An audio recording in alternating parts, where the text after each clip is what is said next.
नमस्कार. आपल्या सगळ्यांचे महाराष्ट्र सोशल न्यूज चॅनलमध्ये हार्दिक स्वागत. चला वळूया तर एका नवीन बातमीकडे. आजची बातमी.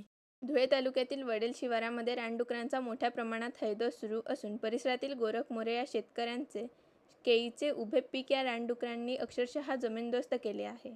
जवळपास 2 एकर क्षेत्रात जवळपास 500 केळीचे रोप या रानडुकरांनी जमीनदोस्त केल्यामुळे शेतकऱ्यांचे लाखो रुपयांचे नुकसान झाले आहे. रानडुकरांच्या हैदोसामुळे परिसरातील शेतकरी त्रस्त झाले असून नेहमीच या रानडुकरांमुळे परिसरातील विविध पिकांचे नुकसान येथील शेतकऱ्यांना सोसावे लागत असून परिसरामध्ये सातत्याने या रानडुकरांचा हैदोस सुरू असून या रानडुकरांचा बंदोबस्त वेळीच वन विभागातर्फे करण्याची मागणी आता परिसरातील शेतकऱ्यांतर्फे करण्यात येत आहे. वडेल येथील फॉरेस्ट लगत असलेले शेतकरी श्री गोरख वेडू मोरे यांच्या शेतात गेल्या 5 महिन्यात केळी या पिकाचं लागवड केलं होतं. 5 महिन्याचं पीक होतं. एकूण 2 एकर क्षेत्रामध्ये 4-4.5 झाडाची लागवड केली असून या जंगली रानडुकरांनी एका रात्रीत 500 ते 600 झाडांचं फार मोठ्या प्रमाणात नुकसान केलेलं आहे. या वन विभागाने तात्काळ या घटनेचा पंचनामा करून या गोरख वेडू मोरे या शेतकऱ्याला तात्काळ भरपाई मिळवून द्यावी अशी आमच्या वडील ग्रामस्थाकडून विनंती आहे.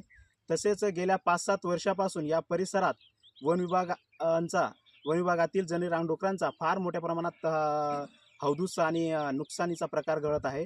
शेतकरी वारंवार अर्ज फाटा करून या वन विभागाने आत्तापर्यंत त्या जंगली रानडुकरांचा कुठल्याही प्रकारचा आळा घालण्यात आलेला नसून आम्ही आमदार साहेबांना व तसेच जिल्हाधिकारी वन अधिकाऱ्यांना आम्ही निवेदन देऊन सुद्धा या ठिकाणी कुठल्या प्रकारचं तार कंपाऊंड किंवा चारी या ठिकाणी करण्यात आलेली नसून वारंवार शेतकऱ्यांना आश्वासन देऊन या परिसरातील शेतकरी अगदी चिंतेत पडलेला आहे की कुठलं पीक घ्यावं.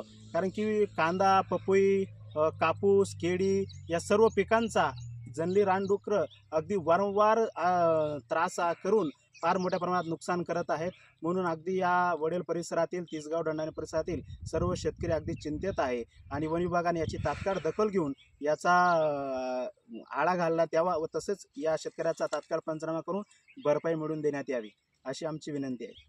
बातमी आवडल्यास चॅनलला लाईक व सबस्क्राईब करा व दररोज अशा नवनवीन बातम्या पाहण्यासाठी चॅनलला फॉलो करा. धन्यवाद.